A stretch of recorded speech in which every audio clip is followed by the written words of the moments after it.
احكي لك حكايه. تخيل كده انك سايق اتوبيس مدرسه، لقيت نفسك في حريقه كبيره جدا والدخان مالك من كل حته، وانت الوحيد اللي لازم تنقذ الاطفال دي. يا ترى هتعمل ايه؟ عايز تعرف؟ كمل معايا علشان تعرف. يلا بينا نبدا.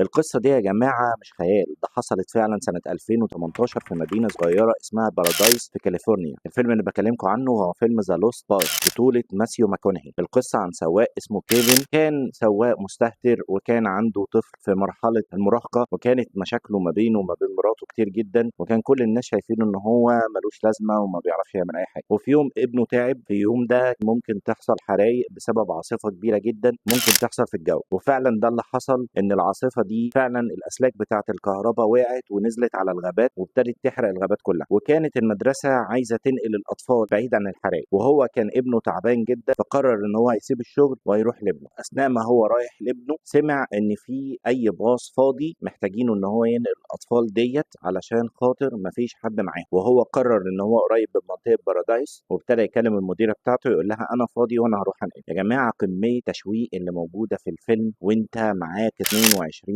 طفل دول ان انت تطمنهم ان انت هتوصلهم لاهلهم سالمين. الفيلم فيه مشاعر قويه جدا وفي لحظات انهيار لماسيو ماكونهي فعلا قويه قوي. الفيلم بيشدك من اول لحظه، وكان معاه مدرسه بتاعه المدرسه وهي اللي كانت قايمه بدور ان هي تهدي الاطفال وتعمل كل حاجه. الفيلم مشوق جدا، الفيلم ما فيهوش لحظه ملل واحده. الفيلم بيتكلم عن مشاعر انسانيه حلوه جدا، ان ماسيو ماكونهي كان حاسس ان هو مأثر في حياه ابنه، ما بيحبش ابنه، حاسس ان هو مش حاسه مثله الاعلى، لكن بسبب ان هو انقذ الاطفال ديت وقرر ان هو يبقي شغله ويبقي الموقف اللي هو فيه دلوقتي ده على حياته الشخصيه، فرق مع ابنه كتير جدا. عايز اقول لكم ان الفيلم ده قصه حقيقيه، وان كيفن ده بيته اتدمر نهائيا. والاهم بقى في الموضوع ده كله اللي انا عايز اكلمكم فيه هو رد فعل الحكومه ناحيه الموضوع. الحكومه ساعتها المطافي كلها برئيسها كانوا بيحاولوا يطفوا الحرائق لغايه ما لقوا ان هم مش هيقدروا يسيطروا على الحرائق، فقرروا ان هم يبتدوا ينقذوا الناس على قد ما يقدروا. انا بالنسبه لي تقييم للفيلم ده هو 8 من 10. الفيلم قوي جدا، انصحكم كلكم تشوفوه. ويا ترى لو انتم مكان كيفن هتروحوا لابنكم ولا هتروحوا تنقذوا الاولاد؟ بس كده، دي كانت حكايتنا النهارده. ما تنساش تتابعني عشان تعرف كل جديد، وما تنساش ان كل يوم عندي حكايه جديده. سلام.